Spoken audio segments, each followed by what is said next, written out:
Okay, we're on Kinnim Perek Bet Mishnah Bet. Our Mishnah is a continuation of last Mishnah. So if for some reason you landed on Kinnim Perek Bet Mishnah Bet and you haven't done Perek Bet Mishnah Aleph, you got to go back in order to understand it, at least in the second half of it. The Mishnah said the following. If I have, let's say, 2 Kinnim, 4 birds from one lady and 4 birds from another lady, and Parach Lebena Krevot, if bird flew from one to the other, we're going to talk about here, we have Rachel's birds and Leah's birds. And one of Rachel's birds flew from here to here.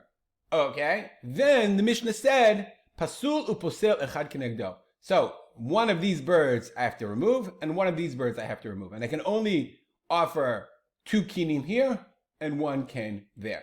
And so our Mishnah is going to explain why is that? How does that work?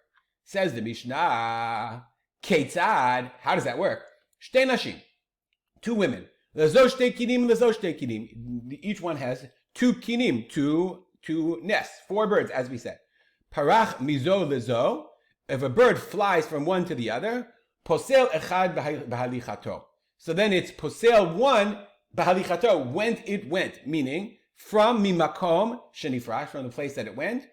Upasulhu atzmo o acher b'makom shenitarev. That's exactly what we said. So this guy jumps over here. So one of these I've removed, and one of these from here I have to remove as well.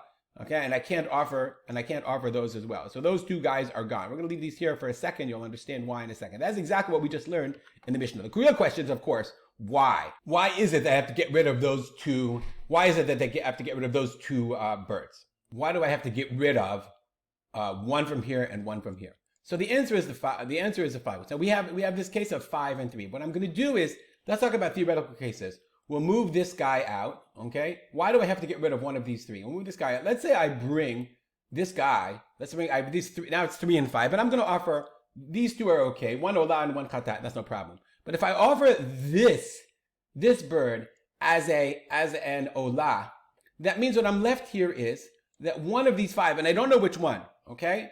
One of these 5 is going to be a khatat. And so I have a khatat mixed with 2 kinim that are stam. And we learned the halacha in Perek Aleph.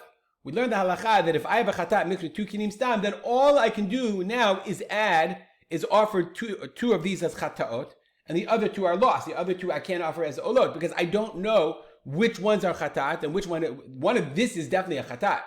Okay, remember, it's a khatat. You have to imagine, they don't know that. They see this and they know, wait, one of these is a khatat and 2 kinim. So the halacha we learned in the first Mishnah is, in this case, I can only offer 2 chataot and the rest are lost. So that's not fair. So therefore, that's not fair. Remember, so therefore, I can't offer this 3rd one at all, right? I have 3, but I can't offer this 3rd one at all.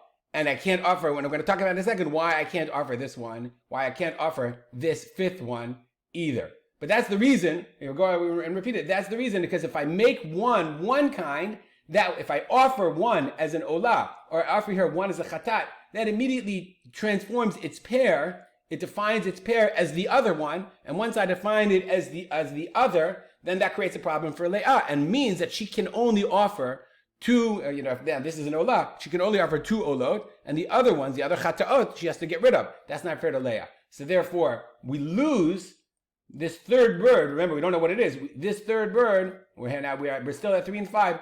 This one is gone. What about the 5? How come I can't offer? Okay, so if I lose the 3rd one, this can I offer. What about the 5 here? Why can't I offer all 5? Why do I have to only offer? Why do I have to, one of these have to go? Remember, I don't know which one of these jumped in here. It could be this one, it could be that one. Why can't I offer? Why do I have to have 4? Why do I have to get rid of the 5th one? But the answer to that is, if I offer, remember, I don't know which is which. So no matter what I do, I'm going to have 2 of them are going to be olot. 2 of them are going to be offered as olot, and then 3 are chataot, or the other way around.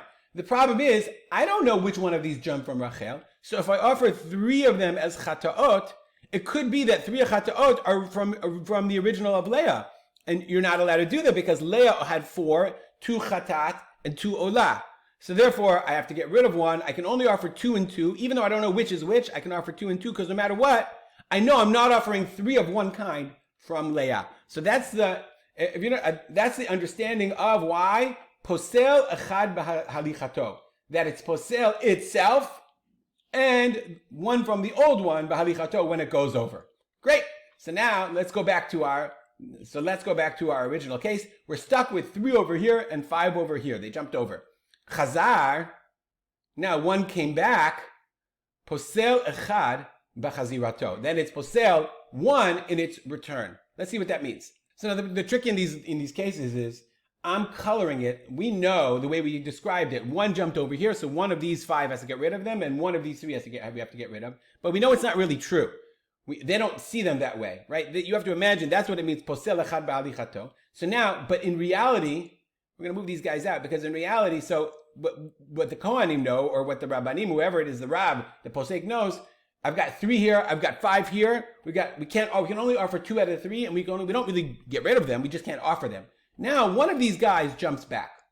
Okay? So now we're back at 4 and 4. We're like, great, back in 4 and 4. Says the Mishnah. No. The halacha is, posel echad b'chazirato. Not only, so now we remember we were at one of them was not good. It was 3 and 5. We can only offer 2 and 2. Now we can only offer, one of these is no good, a second one is no good here, and a second one here is no good. So let's go back to where we were. So remember, one of them jumped from here to here. So in the end, says the Mishnah, what that means is, we'll turn these guys black for a second. Can only offer 1 ken and for Rachel and 1 ken for Leah.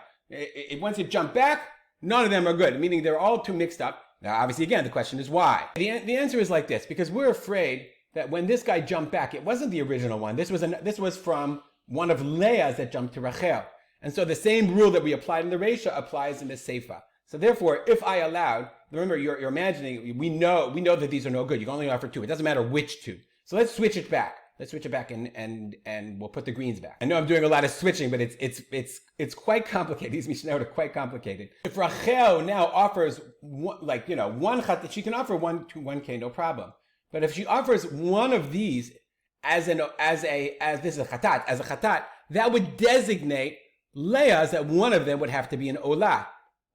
One of them would have to be an olah. She doesn't know which one. So therefore, she'd be stuck and she can only offer olot. She can only offer 1 olah. So therefore, I'm going to move it back. So therefore, Rachel can only offer 2, and Leah can also only offer 2, and she can't offer more.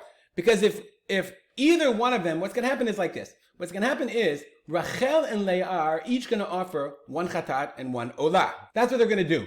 But if either of them offers any one more, either a chatat or a olah, once she turns this one red and offers a chatat, that means that 3 out of all of these are going to be chataot. So let's do that. Let's turn this guy. Let's move this red.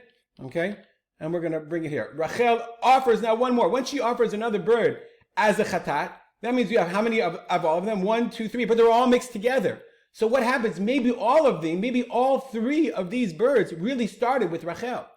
And that can't be. We're not allowed to do that. So therefore, what the Mishnah says is that you can only offer 2 from here and 2 from here. That's the basic understanding. Let's go back to the end of the Mishnah. The Mishnah says no matter what, parach v'chazar, if they start jumping back and forth, then lo hifsid klum, you didn't lose anything. Shafilu hein me'uravot, even if they're all mixed together, ein pachot mishnayim. There's never less than two kinnim. And that's exactly what I said. If they jump and jump and jump, you can always offer at least one of them as a kin here, a kin here, and a kin here. Because no matter what, in the end, out of the 4, and that's what we learned before, whenever you have 4, you always go by half of them. You can always offer 2 of them. You have 4 kinnim, you can always offer 2 of them, because you know at the very minimum, all of them came from one person, and that's permitted. All right, a very complicated Mishnah. I hope I explained it well. If you have questions, we could discuss it. People have been reaching out over email and WhatsApp. I'm happy to discuss it with you.